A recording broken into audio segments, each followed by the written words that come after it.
हमल में अगर बच्चे की हरकत महसूस ना हो या कम महसूस हो, क्या डॉक्टर के पास विजिट करना चाहिए? बेबी मोमेंट आपके बेबी की हेल्थ को बताता है, जो कि एक बहुत ही इंपॉर्टेंट चीज़ है।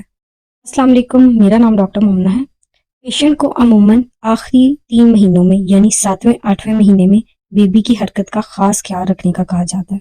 7वें महीने के बाद अगर बच्चे की हरकत नहीं हो रही या कम हो रही है या बच्चे की तरफ खून का बहाव कम हो रहा है, ऐसी कंडीशन में इमरजेंसी ऑपरेट भी करना पड़ सकता है।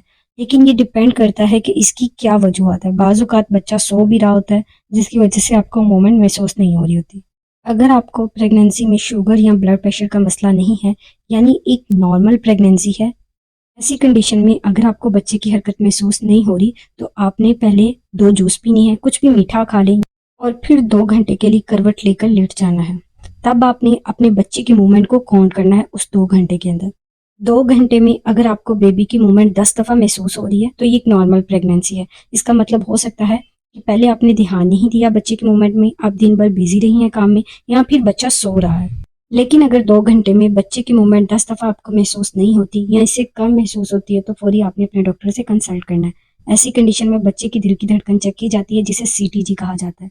सीटीजी अगर अच्छी नहीं आए, तो उसके बाद पेशेंट का डॉपलर स्कैन करवाया जाता है, जिससे ये डिसाइड किया जाता है कि प्रेगनेंसी ठीक है, बच्चे की तरफ ब्लड फ्लो ठीक जा रहा है। अगर ठीक नहीं जा रहा, तो ऐसी कंडीशन में इमरजेंसी ऑपरेट करना पड़ता है। शुगर या ब्लड प्रेशर के मरीजों में, जिसे हम हाई रिस्क प्रेगनेंसी कहते हैं, अगर बच्चे की मूवमेंट नहीं होती, तो उनको क्या करना चाहिए? इसके बारे में हम नेक्स्ट वीडियो में बात करेंगे। तब तक के लिए अपना ख्याल रखें। अल्लाह हाफ़िज़।